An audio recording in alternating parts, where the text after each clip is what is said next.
और हम खुदावंद के पाकलाम की तरफ रजू करेंगे। पैदाइश की किताब उसका 49वां बाब और उसकी पहली 12 आयत। मैं इस पूरे चैप्टर में से बात करूंगा, लेकिन हम तिलावत करेंगे पहली 12 आयत को। Genesis chapter 49 first 12 versus. और इन आयत को हमारे लिए भाई एजाज तिलावत करेंगे। आइए हम उनकी आवाज़ में खुदावंद के पाकलाम को सुने। खुदावंद के कलाम में यूँ लिखा है, और याकूब ने अपने बेटों को ये कहकर बुलवाया कि तुम सब जमा हो जाओ, ताकि मैं तुमको बताऊं कि आखिरी दिनों में तुम पर क्या क्या गुजरेगा। ऐ याकूब के बेटो, जमा होकर सुनो और अपने बाप इसराइल की तरफ कान लगाओ। ऐ रूबन, तू मेरा पहलौठा, मेरी कुव्वत और मेरी शाहजोरी का पहला फल है। तू मेरे रौब की और मेरी ताकत की शान है।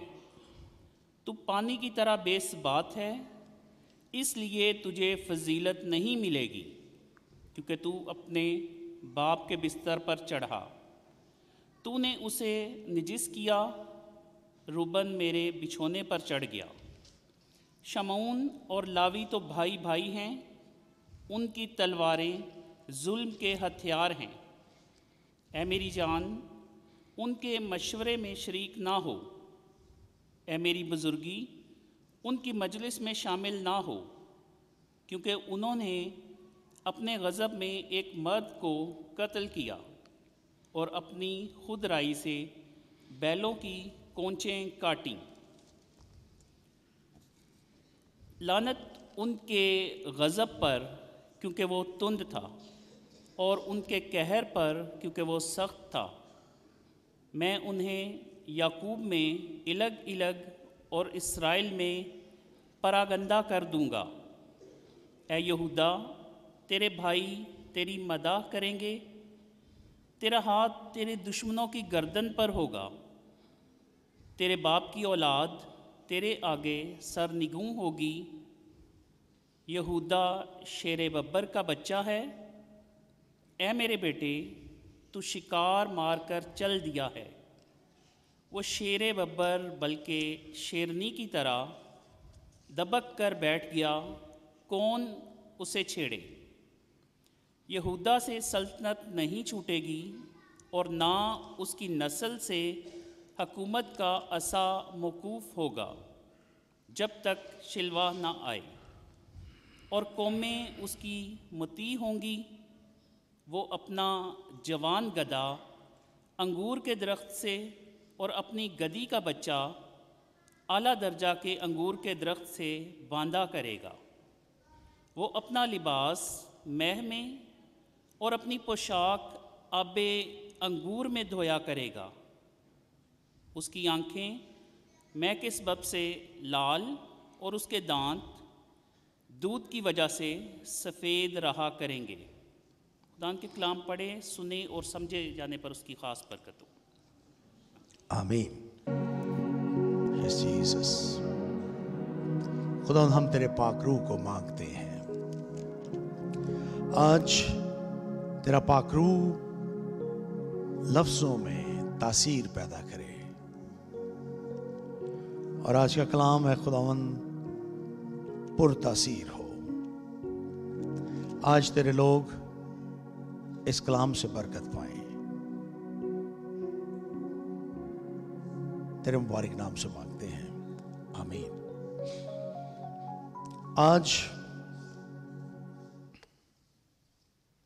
पैदाइश की किताब के 49वें बाब पर मैं आपके साथ बात करना चाहता हूं। पैदाइश की किताब उसका 49वां बाब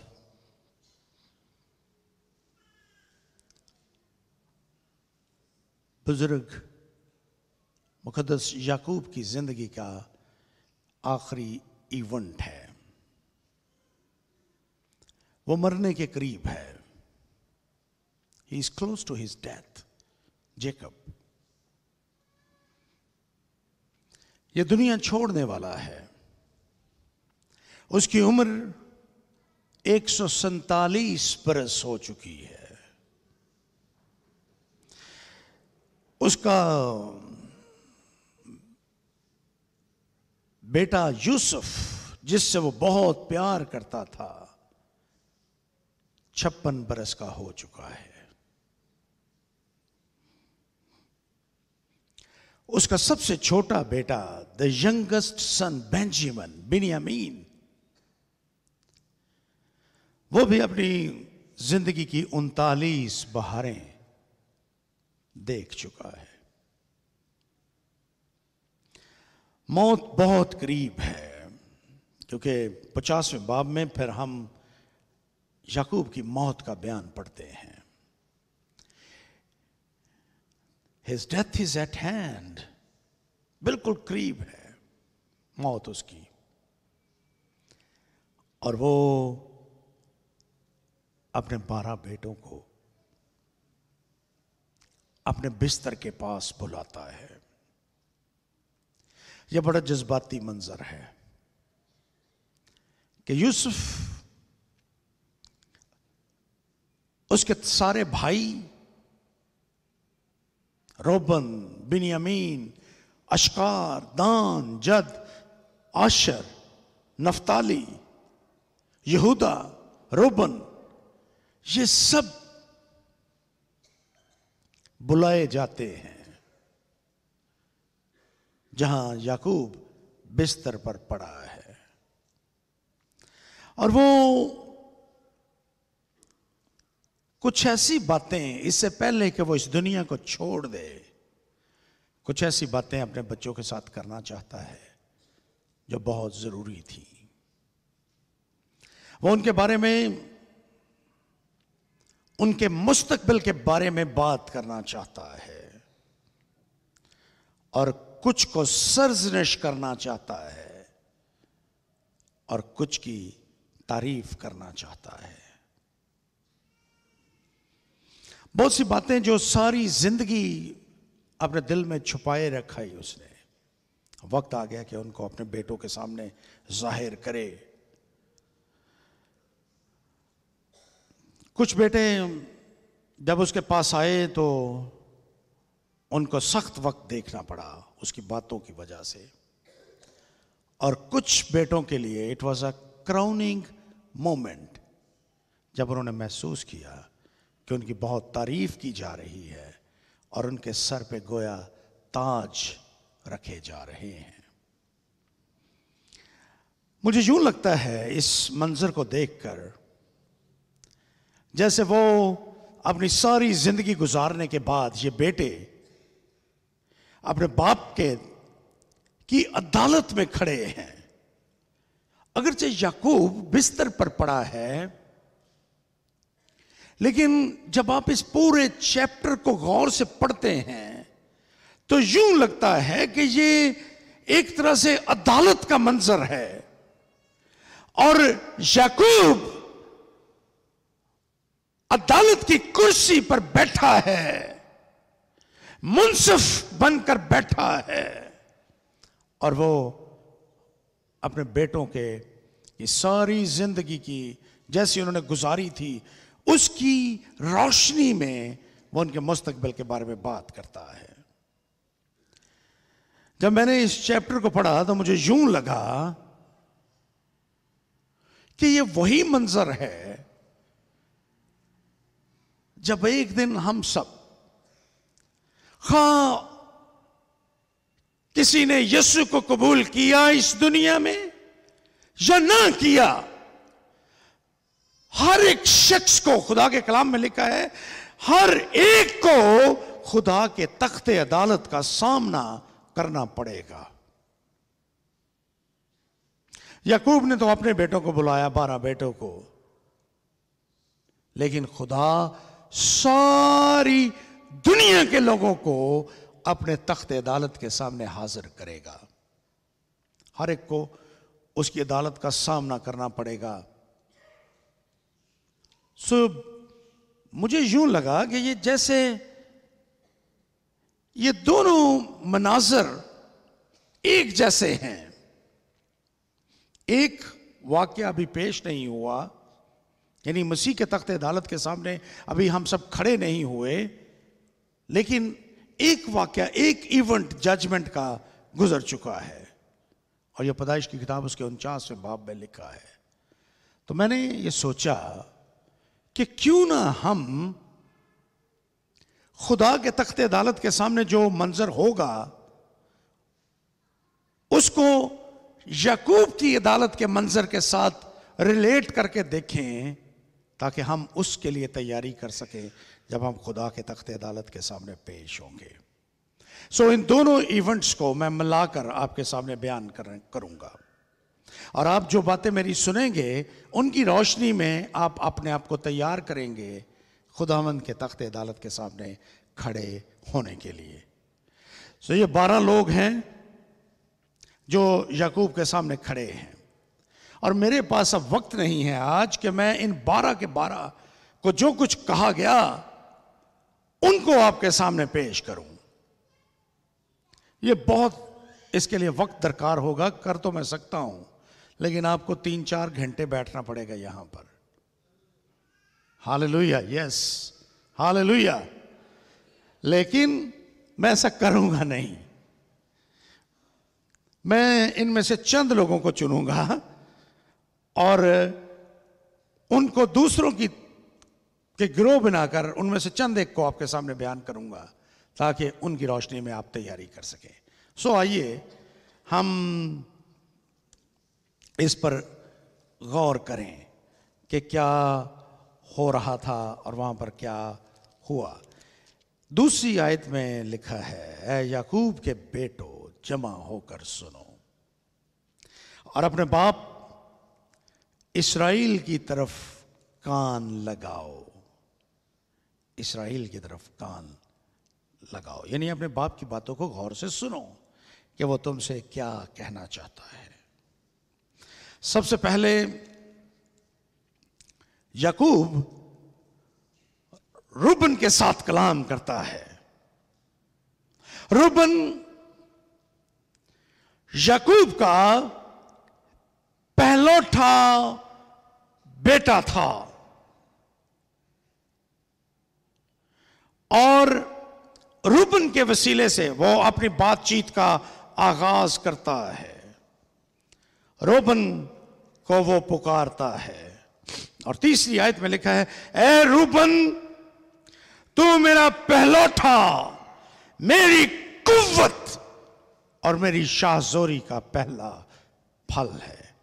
रूबन की मां का नाम था लिया, लिया से पैदा हुआ था, और वो सबसे पहला बेटा था याकूब का। अगरचे याकूब उसकी मां से बहुत ज्यादा मोहब्बत नहीं करता था,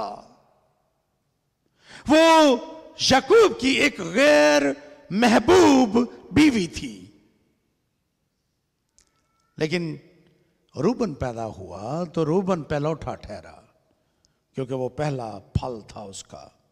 उसको वो तमाम बरकतें और वो तमाम हकूक हासिल रहे सारी जिंदगी जो पहलौठा होने की हैसियत से उसको मिलने चाहिए थे, उसको वो सब मिले।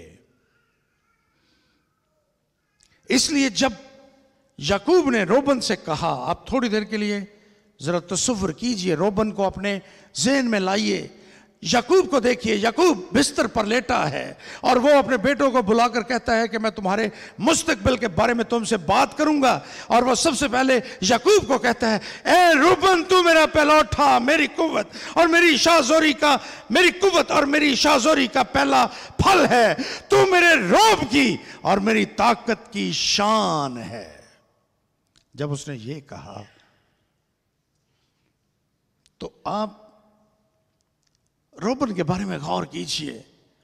रोबन ने खुशी के साथ देखा होगा अपने बाप की तरफ कि मेरा बाप मेरी तारीफ कर रहा है, वो मुझे अपना फख्र, मुझे अपना रोब और अपनी ताकत और अपनी जिंदगी की खुशी कहकर मुखातिब कर रहा है। जब उसने ये पहला फिक्रा सुना तो वो खुश हो गया रूबन, लेकिन वो नहीं जानता था कि आगे क्या होने वाला है। याकूब ने उससे कहा, तू पानी की तरह बेसुबात है, इसलिए तुझे फजीलत नहीं मिलेगी। अब बिल्कुल उलट हो गया, मुतजाद है ये। पहले उसने उसको अपना बेटा और रोब और ताकत और शान कहा, लेकिन अगले ही लम्हे वो उसको कहता है कि तुझे फजीलत नहीं मिलेगी, तो पानी की तरह बेसुबात है। उसने ये लफ्ज रूबन के मुंह पर गोया एक बहुत जोरदार जन्नाटेदार थप्पड़ की तरह पड़े।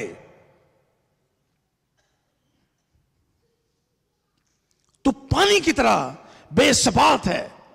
आपने कभी पानी को देखा है? हमारे मुल्क में अक्सर सैलाब आते हैं। जब पानी आता है तो पानी अपनी जगह बनाता है, लेकिन पानी कभी ऊंचाई की तरफ नहीं जाता। पानी अपनी जगह बनाने के लिए निशेब की तरफ बहता है, और जहां कहीं उसको जगह मिले, निशेबी जगह मिले, पानी तेजी के साथ उसकी तरफ जाता है। उसको सबात नहीं है। जहां उसने नीची जगह देखी, ढलवान देखी, वो उसकी तरफ बढ़ता हुआ चला जाएगा। रूबन, तू पानी की तरह बेसुबात है, इसलिए तुझे फजीलत नहीं मिलेगी। You spend your life on your lowest level. अपनी जिंदगी तूने कोई बड़ी बुलंदी पे नहीं गुजारी। तू पानी की तरह बेसुबात है, यानी तू हमेशा लोएस्ट लेवल की तरफ बढ़ा है, निशेब की तरफ तूने गया है। तू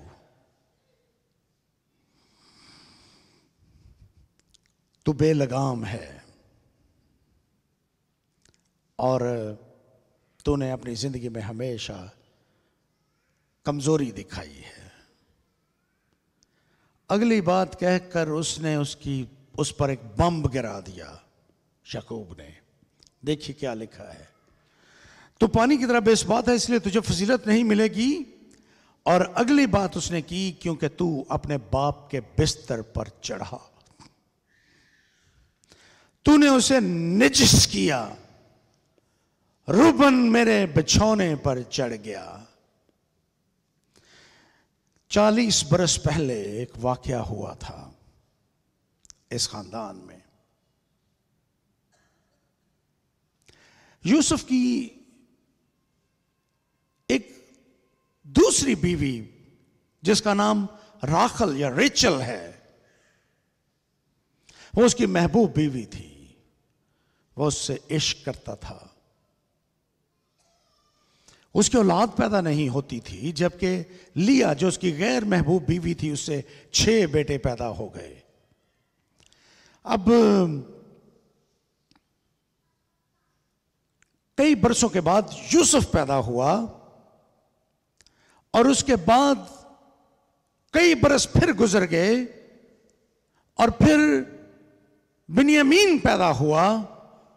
और बिन्यामीन की पैदाइश के वक्त राखल मर जाती है। राखल की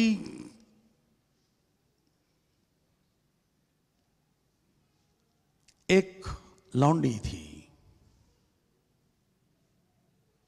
बिल्हा। जब राहल दुनिया में ना रही तो गया बिल्हा का भी कोई ना रहा। अगरचे उस पे से भी 2 बेटे पैदा हुए थे याकूब के, और वो याकूब की बीवियों की तरह लौंडी थी उसकी, और उसमें से उसकी औलाद पैदा हुई थी। रूबन ने उसके साथ जबरन गुनाह किया, बिल्हा के साथ। कलाम में लिखा है, जब आप उस वाक्य को पढ़ते हैं 40वें पैदाइश की किताब उसके 35वें बाब में, पैदाइश की किताब उसका 35वां बाब और उसकी 22वीं और 23वीं आयत, अभी 16वीं आयत से 20वीं आयत 21वीं आयत तक राखल की मौत का जिक्र है। और उसकी मौत के कुछ ही अरसे के बाद लिखा है, और इसराइल को इस मुल्क में रहते हुए यूं हुआ कि रोबन ने जाकर अपने बाप की हरम बिल्हा से मुबाशरत की और इसराइल को यह मालूम हो गया। याकूब को इस वाक़े का पता चल गया, लेकिन 40 बरस तक, मैंने शुरू में बताया था कि रोबन की उम्र, बिन्यामीन की उम्र उस वक्त 39 बरस थी और उसके तकरीबन 1 बरस के बाद यह वाक़या पेश आया था। और ये 40 बरस रोबन ये समझता रहा कि उसके इस गुनाह का किसी को कोई पता नहीं है, ना ही बिल्हा ने उसके इस गुनाह को अयां किया था। लेकिन कलाम में लिखा है कि इसराइल को यानी याकूब को पता चल गया था, लेकिन वो 40 बरस तक टूटे हुए दिल के साथ इंतजार करता रहा रूबन का कि रूबन एक दिन आएगा और रूबन आंसू बहाता हुआ अपने बाप के सामने अपने गुनाह का इकरार करेगा और उससे माफी मांगेगा। 40 बरस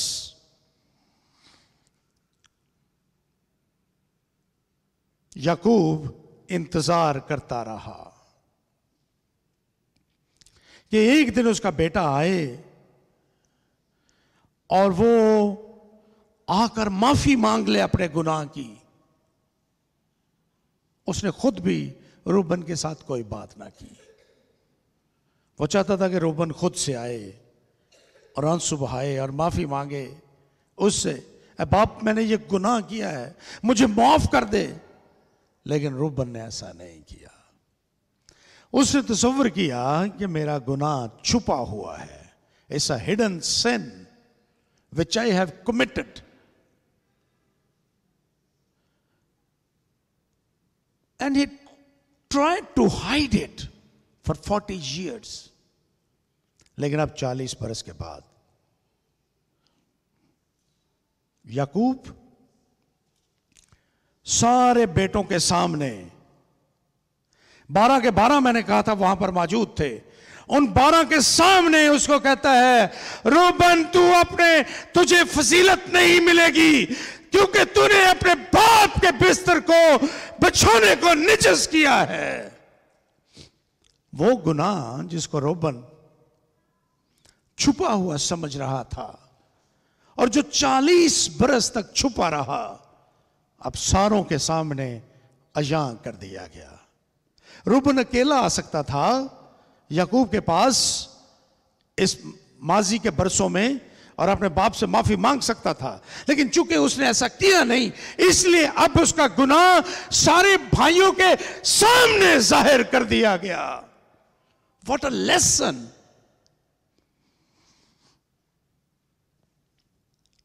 हम खुदा के खिलाफ गुनाह करते हैं, आसमानी बाप के खिलाफ गुनाह करते हैं और हम उनको छुपाते हैं और हम उनको इस तरह से ढांपने की कोशिश करते हैं जैसे कुछ हुआ ही नहीं। हम सबके सामने ऐसे रहते हैं जैसे कुछ हुआ ही नहीं। लेकिन याद रखें, आसमानी बाप आपका इंतजार करता है। आप आए और उससे माफी मांगे, अपने गुनाहों का इकरार करें उसके हुजूर में, उससे माफी मांग लें। और जब हम ऐसा नहीं करते, जब हम इकरार नहीं करते अपने गुनाहों का, तो फिर खुदा अपने तख्ते अदालत के वक्त हमारे गुनाहों को, जो हम सारी जिंदगी छुपाते रहे दुनिया से भी, और हमने समझा कि खुदा से भी छुप गए, खुदा सारों के सामने अयां कर देगा।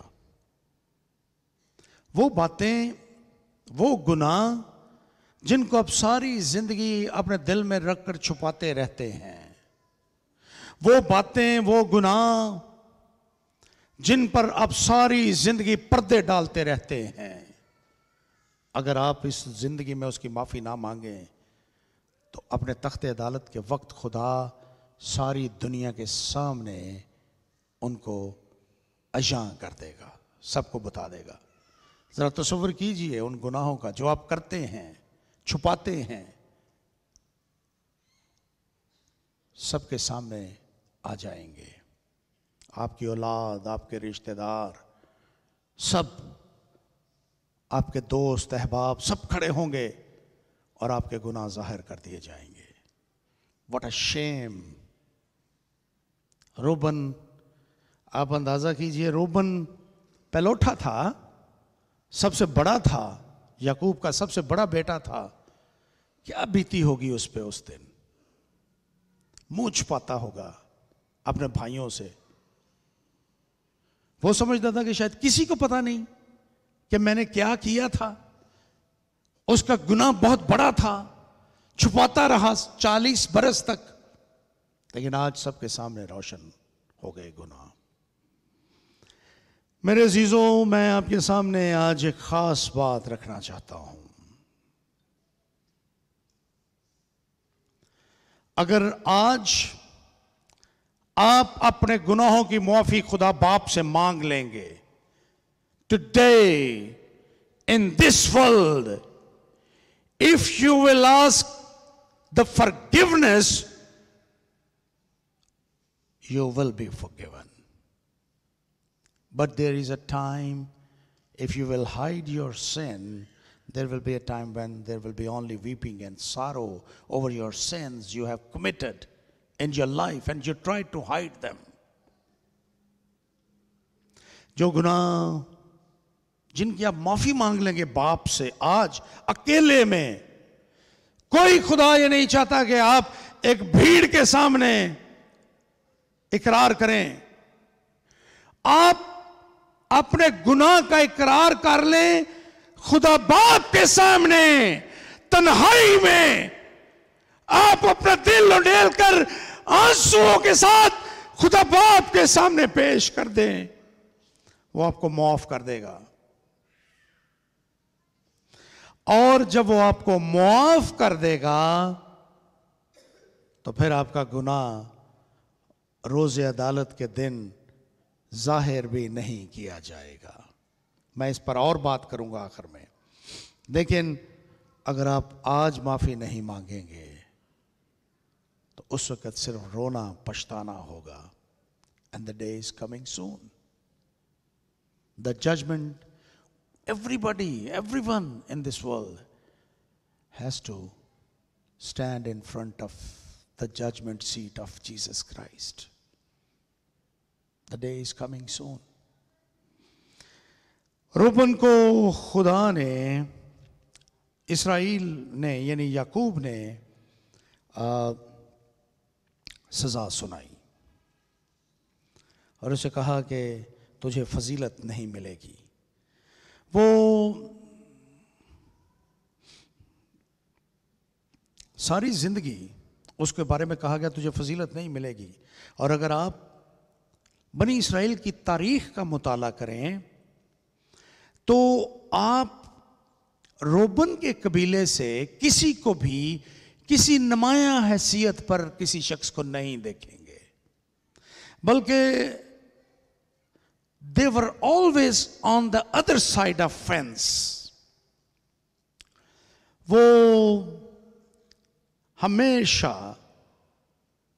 खुदा की मर्जी की मुखालफत में हमें नजर आते हैं, रूबन के कबीले के लोग। और रूबन को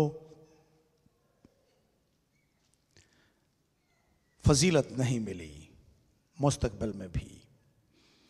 रूबन अपने गुनाह को छुपाता रहा, लेकिन आखिरकार उसका गुनाह जाहिर कर दिया गया। एक बड़ी दिलचस्प बात मैं आपके साथ यहाँ पर रूबन के हवाले से रखना चाहता हूँ। रूबन याकूब की फैमिली का हिस्सा था, पहलौठा था, याकूब का पहलौठा बेटा था, वो खानदान का हिस्सा था, द होली फैमिली, जिससे खुदा ने 12 कबाइल पैदा करने थे। खुदा ने रूबन को उससे निकाला नहीं, खानदान से निकाला नहीं खुदा ने, नो। वो उसके बाद भी उसका बेटा रहा, क्योंकि ये ऐसी चीज नहीं है जिसको लफ्जों से खत्म किया जा सके। This is very strong bond. वो उसका बेटा था, उसका तुखम था, उसका खून था, इसलिए सिर्फ लफ्जों से उसको खत्म नहीं किया जा सकता, इस रिश्ते को। लेकिन वो रिवॉर्ड से महरूम रह गया। उसको जो पहलौठा होने की फजीलत थी वो उसे छीन ली गई। और मैं आज आपके साथ ये रखना चाहता हूं, खुदावंद सच्चा मुंसिफ है, वो इंसाफ करेगा। वो हमें, अगर हमने यीशु को कबूल किया है, अगर हम यीशु को अपना निजात दहिंदा मानते हैं और हमारा ईमान यह है कि आसमानी खुदावंद हमारा बाप है, तो वो हमें अपने खानदान से निकाल नहीं देगा, लेकिन वो हमारा इंसाफ करेगा।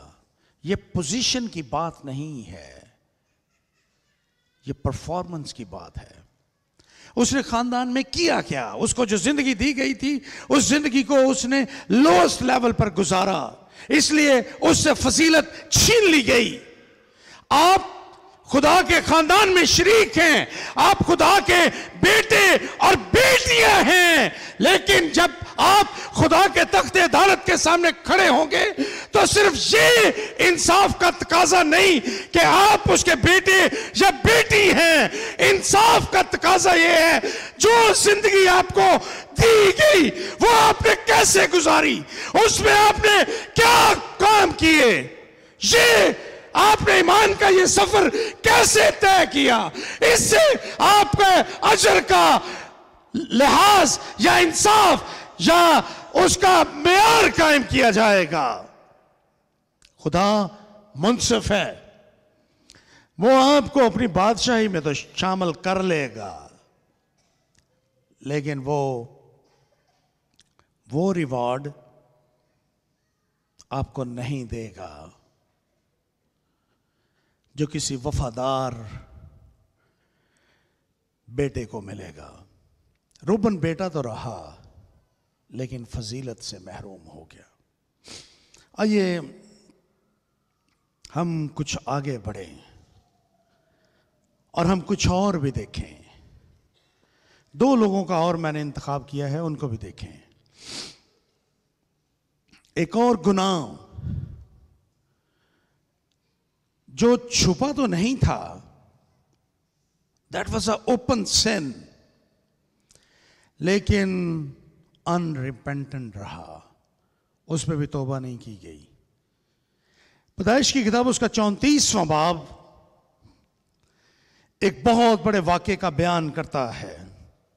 याकूब अपने बेटों, अपने खानदान के साथ सिकम में था, और सिकम में उस सिकम का जो इलाका है, उसका जो शहजादा, उसका नाम भी सिकम है, और वो याकूब की बेटी दीना पर उसके साथ वो उसकी आबरू लूट लेता है।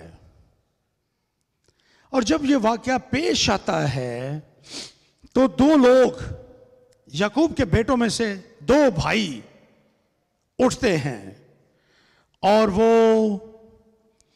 इसका मुकाबला करते हैं। शमौन और लावी, ये दोनों भी लिया के बेटे थे और दीना के सगे भाई थे। सो ये तलवार लेकर उठते हैं और ये उस सारे कबीले को, सिकम के तमाम मर्दों को धोखे से मार देते हैं, उनको हलाक कर देते हैं। उस वक्त भी याकूब का गुस्सा उन पर भड़का था। अगर आप 34वां बाब और उसकी 3री आयत को देख ही लेते हैं, उसको 34वां बाब और उसकी 30वीं आयत देखिए। तब याकूब ने शमा और लावी से कहा, तुमने मुझे कुढ़ाया क्योंकि तुमने मुझे इस मुल्क के बाशिंदों यानी केनानियों और फिरजियों में नफरत अंगेज बना दिया, क्योंकि मेरे साथ तो थोड़े ही आदमी हैं। सो वो मिलकर मेरे मुकाबले को आएंगे और मुझे कत्ल कर देंगे और मैं अपने घराने समेत बर्बाद हो जाऊंगा। याकूब ने उस वक्त भी उनको झिड़का था, लेकिन आप सिर्फ एक चीज को देखिए कि उन्होंने ये गुनाह किया था ओपनली। उनका कहर, उनका गुस्सा उस पूरे शहर पर, गांव पर, जो भी जगह थी वहां पर उन पर भड़का। गुनाह एक शख्स का था, उन्होंने पूरे कबीले को मार दिया। शमौन और लावी ने, खुदा का गजब उन पर भड़का।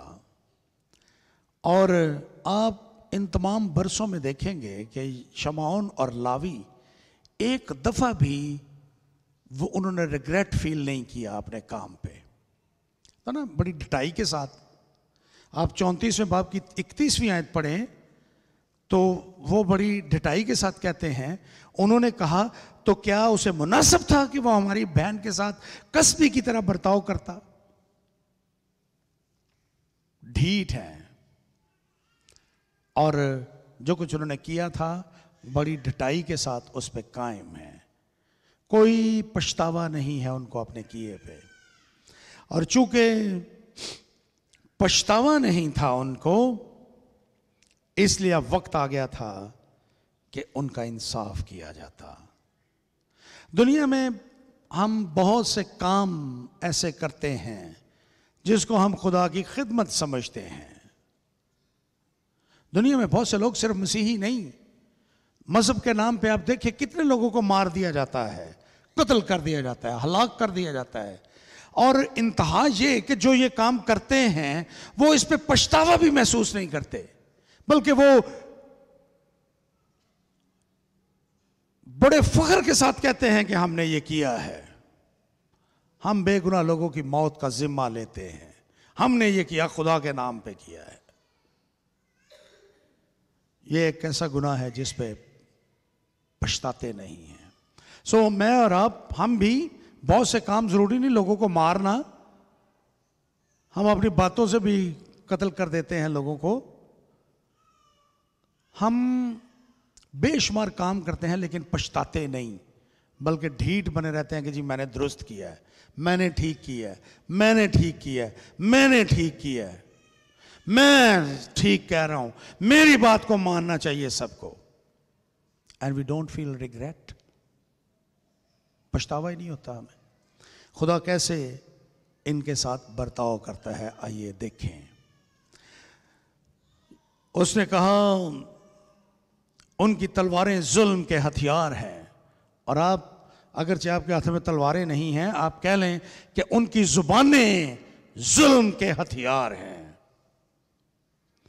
ऐ मेरी जान उनके मशवरे में शरीक ना हो, ऐ मेरी बुजुर्गी उनकी मजलिस में शामिल ना हो, क्योंकि उन्होंने अपने गज़ब में एक मर्द को कत्ल किया और अपनी खुदराई से बैलों की कूंचें काटी। लानत उनके गज़ब पर क्योंकि वो तुंद था, और उनके कहर पर क्योंकि वो सख्त था। मैं उन्हें याकूब में अलग अलग और इसराइल में परागंदा कर दूंगा। ये उनकी सजा थी, शमौन और लावी की। खुदा उनको सजा दे रहा है। बाद में लावी को बरकत भी मिली। इस्तिस्ना की किताब उसके 33वें बाब में, क्योंकि खरूज की किताब में, पैदाइश की किताब के बाद जब खरूज का वक्त आया, तब एक वक्त ऐसा था जब सारे बनी इसराइल खुदा के खिलाफ हो गए, लेकिन सिर्फ लावियों का कबीला मूसा के साथ खड़ा रहा।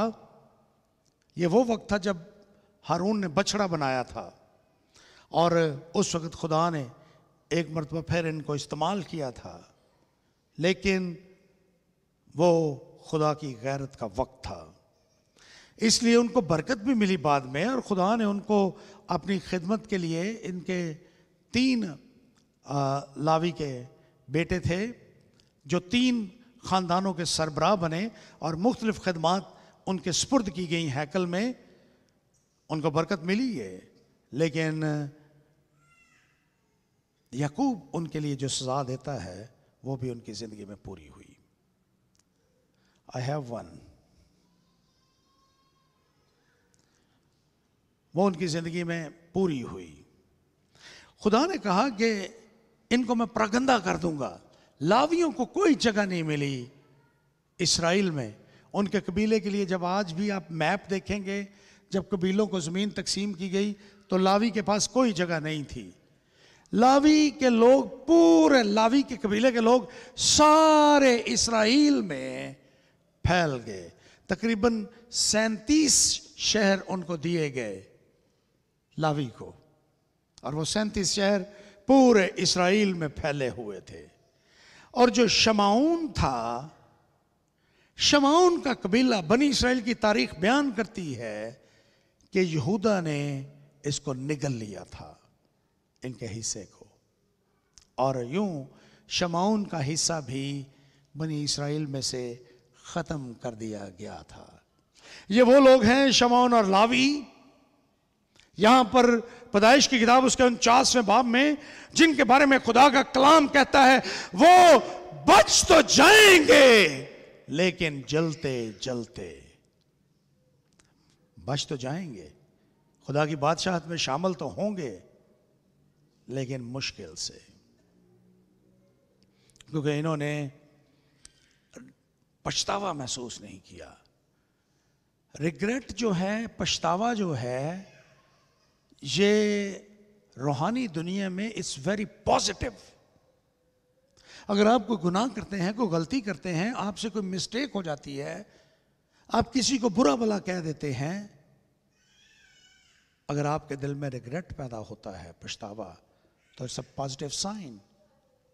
लेकिन इन लोगों के साथ ऐसा नहीं हुआ। सो ये भी ऐसे लोगों की तस्वीर पेश करते हैं जो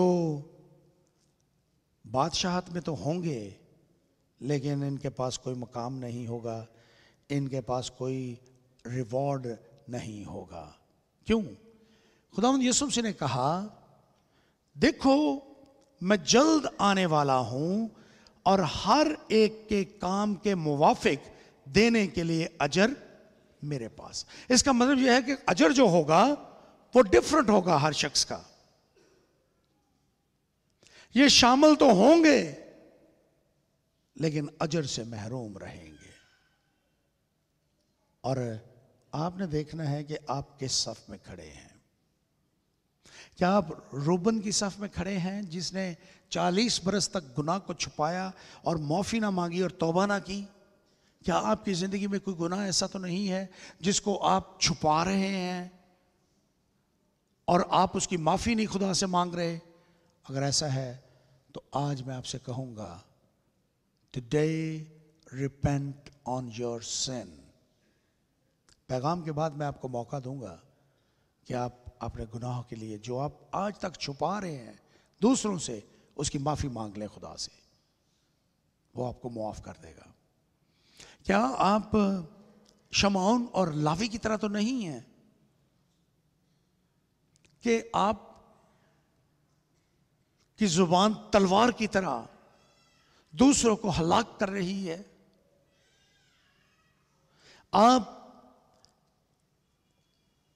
सारी दुनिया के सामने ये कर रहे हैं, लेकिन आपको कभी पछतावा ही नहीं हुआ, आपने कभी रिग्रेट ही नहीं महसूस किया। अगर ऐसा है तो भी आज खुदावंद के पास आइएगा और उससे मांगिए, वो आपको देने के लिए तैयार है। अब हम बढ़ते हैं तीसरे गिरोह की तरफ और तीसरे शख्स की तरफ। और ये है यहूदा। 8वें बाब 49वें बाब की 8वीं आयत से 12वीं आयत तक उसके बारे में कहा गया।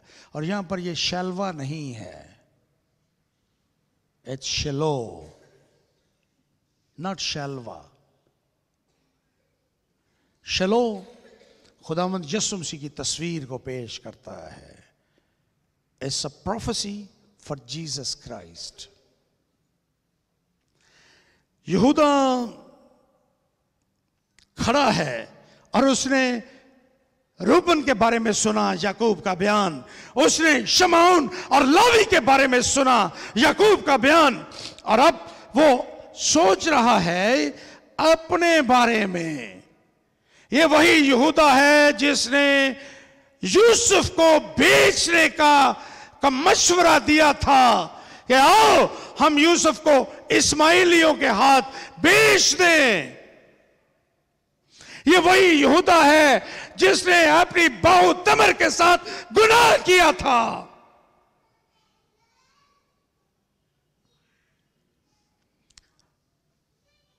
क्या तवक्को कर रहा था वो यहूदा से, याकूब से?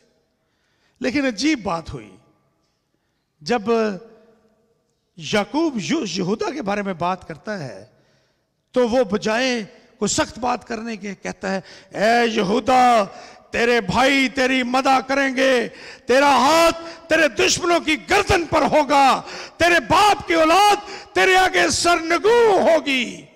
यहूदा शेर बब्बर का बच्चा है। ऐ मेरे बेटे, तू शिकार मार कर चल दिया है। वो शेर बब्बर बल्कि शेरनी की तरह दुबक कर बैठ गया, कौन उसे छेड़ेगा? यहूदा से सल्तनत नहीं छूटेगी, ना उसकी नस्ल से हुकूमत का असा माकूफ होगा जब तक शलो ना आए। बजाय इसके कि याकूब उसके भी गुनाहों को उजागर करता, उसके गुनाह छुपा दिए गए और उसकी तारीफ की गई और उसके लिए बरकत चाही। याकूब ने, अगरचे उसकी जिंदगी में गुनाह था। मैं यहां पर आपके सामने एक बात रखना चाहता हूं शुरू में ही, इसके बारे में बयान करने से पहले ही। हम में से कोई भी परफेक्ट नहीं है। यहूदा भी परफेक्ट नहीं था, लेकिन यहूदा को बरकत मिली। सो मत समझें कि बरकत पाने के लिए हमें परफेक्ट होने की जरूरत है। मैं आपको बताऊंगा कि यहूदा को बरकत क्यों मिली। अब यहां पर कुछ थोड़ा सा अजीब लग रहा है, लेकिन दूसरे भाइयों के साथ सख्त लफ्ज बोले गए, इसके साथ बड़े बरकत के लफ्ज बयान किए गए, और उसकी वजह 11वीं आयत में लिखी है कि यहूदा को क्यों नरम लफ्जों के साथ मुखातिब किया गया। 11वीं आयत में लिखा है, वो अपना जवान गधा अंगूर के दरख्त से और अपनी गधी का बच्चा आला दर्जे के अंगूर के दरख्त से बांधा करेगा। और आगे लिखा है, वो अपना लिबास मै में और अपनी पोशाक आबे अंगूर में धोया करेगा। अब सोच रहे होंगे कि इससे क्या जाहिर होता है। It's very interesting in the biblical language. जो लिबास है ये रास्तबाजी की तस्वीर है, और जो मैं है it signifies the blood of Jesus Christ. वो अपनी पोशाक आबे अंगूर में मैं में धोया करेगा। और आपको इसका बयान मिलेगा पैदाइश की किताब उसके 44वें बाब में, 44 चैप्टर, जेनेसिस चैप्टर 44, और उसकी 18वीं से 34वीं आयत में कुछ इस तरह से लिखा है कि यहूदा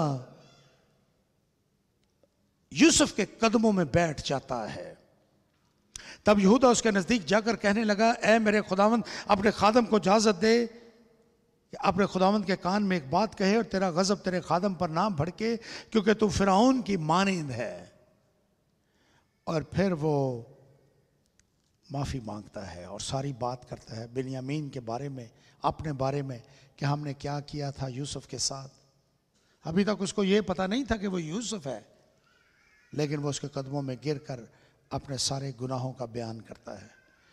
हमने यूसुफ के साथ ये किया, अब बिन्यामीन को तो बुला रहा है तो हमारा बाप मर जाएगा, इसलिए तू ऐसा ना कर।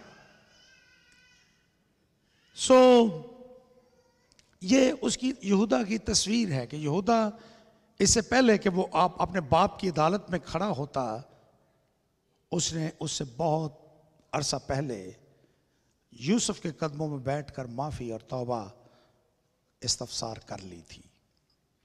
इसलिए याकूब उसके गुनाह पर पर्दा डाल देता है और उसको मुआफ कर देता है। यूहन्ना का पहला खत देखिए, पहला यूहन्ना उसका पहला बाब और उसकी 9वीं आयत। अगर अपने गुनाहों का इकरार करें तो वो हमारे गुनाहों को मुआफ करने और हमारी सारी नाराजगी से पाक करने में सच्चा और आदल है। अगर आप तौबा करेंगे तो खुदा आपके तमाम गुनाहों पर पर्दा डाल देगा, कफारा उनको ढांप देगा।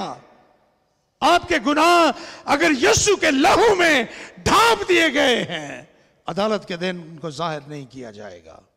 ये खुदा का वादा है। उसने कहा कि जितना मशरिक से मगरिब दूर है, इतनी दूर वो हमारे गुनाहों को फेंक देगा। खुदा,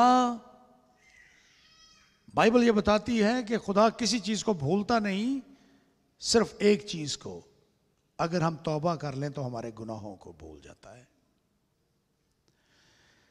सो आज सुबह मेरा इस बात पर जोर है, आप अपने गुनाहों से तौबा कर लें। Repent on your sins. This is my point today. और अगर आप कर लेंगे तो खुदा आपको मुआफ कर देगा। आइए हम अगले शख्स को देखें 20वीं आयत में, और ये आशर है। ये लिया की लौंडी जिल्फा का बेटा था, और अगर आप इसकी पैदाइश का बयान पढ़ेंगे, पैदाइश की किताब में आप जब ये पैदा हुआ उस वक्त को देखेंगे तो आप देखेंगे कि वो एक अनचाहा बेटा है, अनवांटेड सन, आशर।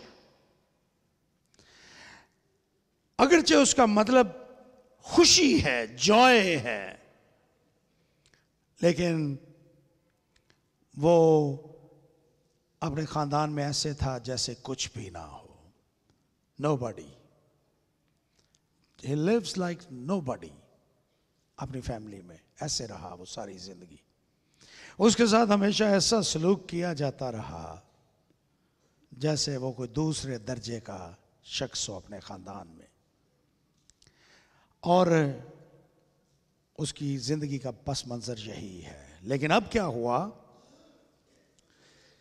अब थोड़े से हालात बदल गए हैं।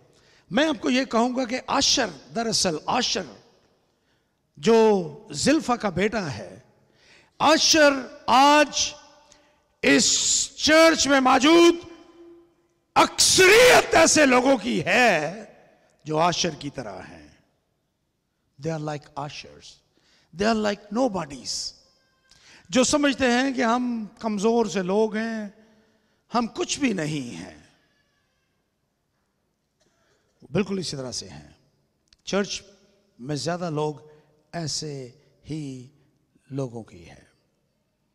वो सारी जिंदगी कोई खास कारनामे नहीं करते जिससे उनका नाम नुमाया हैसियत पे सामने आ जाए।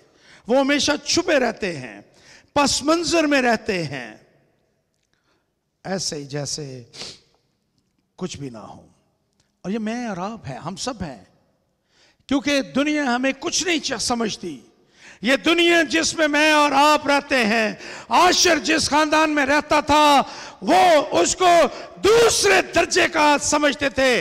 मैं और आप जिस दुनिया में रहते हैं वहां पर मसीहियों को हमेशा अनचाहा और उनको दूसरे दर्जे का समझा जाता है, उनको हकीर तस्वर किया जाता है मसीहों को। लेकिन अगर आप आशर के बारे में यहां पर याकूब के अल्फाज को सुने, आप हैरान रह जाएंगे। मैं और आप, अगरचे इस दुनिया में हमसे नफरत की जाती है, अगरचे हम दूसरे दर्जे के समझे जाते हैं, लेकिन खुदा की नजरों में हम बहुत अहम हैं। हम खुदा की नजरों में हम nobody, we are not nobody in the eyes of our Lord. खुदा की नजरों में हम नोबॉडी नहीं है। उस खानदान की नजरों में आशर नोबॉडी था, but not in the site of the Lord. मैं और आप, हमारा तमस्कर उड़ाया जाता है, मजाक उड़ाया जाता है, हमें कमजोर तस्वर किया जाता है इस दुनिया में, लेकिन खुदा की नजर में नहीं। खुदा ने उसको एक खास मकाम दिया। और 20वीं आयत में लिखा है, आशर नफीस अनाज पैदा करेगा और बादशाहों के लायक लजीज अशिया मुहैया करेगा। ये आशर के बारे में लिखा है। और आशर को जो जगह मिली वो शुमाल मगरबी हिस्सा था इसराइल का, जो बहुत जरखेज जमीन थी, जहां पर अनाज पैदा होता था। और उसका इलाका अंगूरों के तेल के लिए मशहूर था, ऑलिव ऑयल के लिए। और वो पूरे इसराइल और उस वक्त की मालूम दुनिया को अनाज और जैतून का तेल मुहैया करने वाला शख्स था, उसका कबीला। और वो दाऊद की सल्तनत में उसको बड़ा खास मकाम रहा। आज भी मूसा भी इस्तिस्ना की किताब में उसको कहता है कि तेरे पांव तेल में डूबे रहेंगे। क्यों? क्योंकि वो ऑलिव ऑयल और दुनिया की तेल की तिजारत पर राज करेगा आशर। और किसी वक्त अगर ज़िंदगी हुई तो मैं सिर्फ आशर पर आपको एक पूरा पैगाम मैं दे चुका हूँ पहले भी इसी चर्च में, लेकिन किसी वक्त फिर उस पर बोलूँगा और आपको बताऊँगा कि आशर जो नोबडी था, जिसको कुछ भी नहीं समझा जाता था, जैसे मैं और आप हैं, लेकिन खुदा की नज़र में वो कैसा मकाम रखता था। उसको बरकत मिली याकूब की अदालत में। और फिर आखिरी शख्स का बयान करूँगा विच इज़ वेरी इंपॉर्टेंट, और वो है जब याकूब ये बातें कर रहा था अपने बेटों के साथ, अपने 12 बेटों के साथ, तो आखिर में उसकी नजर, एक वक्त ऐसा आया, आशर के बाद नफ्ताली का जिक्र हुआ और उसके बाद इस बूढ़े शख्स याकूब की नजर यूसुफ के चेहरे पे पड़ी। अब यूसुफ भी इन सारी बातों को सुन रहा था जो उसका बाप उसके भाइयों के बारे में कर रहा था।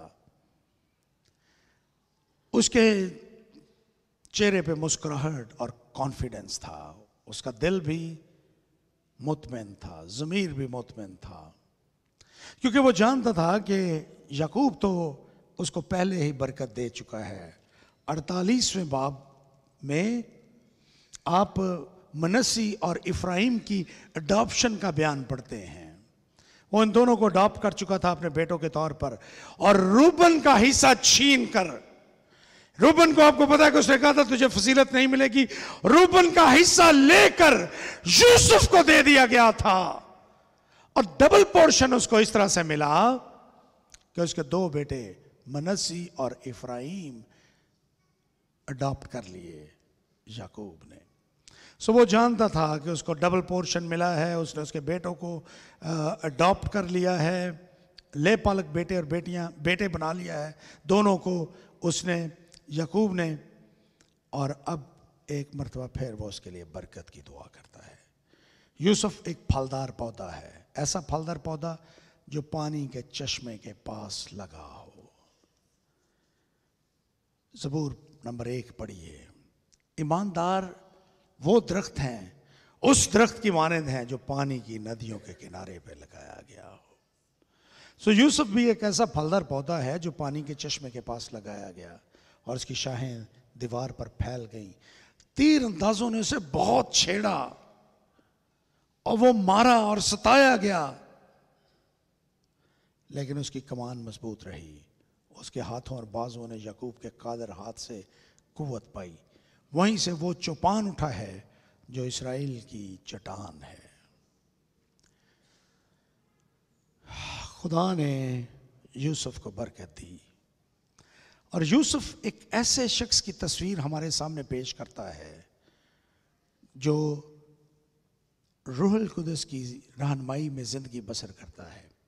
अगरचे वो भी कामल नहीं है, इज नॉट परफेक्ट, लेकिन वो खुदा को इज्जत देता है अपनी सारी जिंदगी में। खुदा यूसुफ की जिंदगी में मरकजी हैसियत रखता है, इसलिए खुदा ने उसको बरकत दी। और याकूब अपने अदालत करते हुए उसके लिए बरकत की बात करता है, बरकत चाहता है उसके लिए खुदावंद की तरफ से। वो एक ईमानदार और दयानतदार ईमानदार की तस्वीर पेश करता है। मेरे अजीज़ों, मैं अपने इस आज के पैगाम के आखिर में आपसे ये कहना चाहता हूँ, जब आप और मैं, हम सब दुनिया के तमाम लोग खुदा की अदालत के सामने खड़े हों, तो ये कोशिश कीजिए कि खुदावंद आपसे कहे, ए अच्छे और दयानतदार नौकर, तू थोड़े में दयानतदार रहा, मैं तुझे बहुत सी चीज़ों का मुख्तार बनाऊंगा। तौबा कीजिए अपने गुनाहों पर, पछताइए अपने लफ्ज़ों और अपने कामों पर, और खुदावंद के पास आइए। खुदावंद आपके गुनाहों पर पर्दे डालने के लिए तैयार है। वो आपके गुनाहों को छुपा देगा, लेकिन अगर आप तौबा नहीं करेंगे तो वो जाहिर किए जाएंगे सारी दुनिया के सामने। सो आइए हम अपने सरों को झुकाएं और दुआ करें।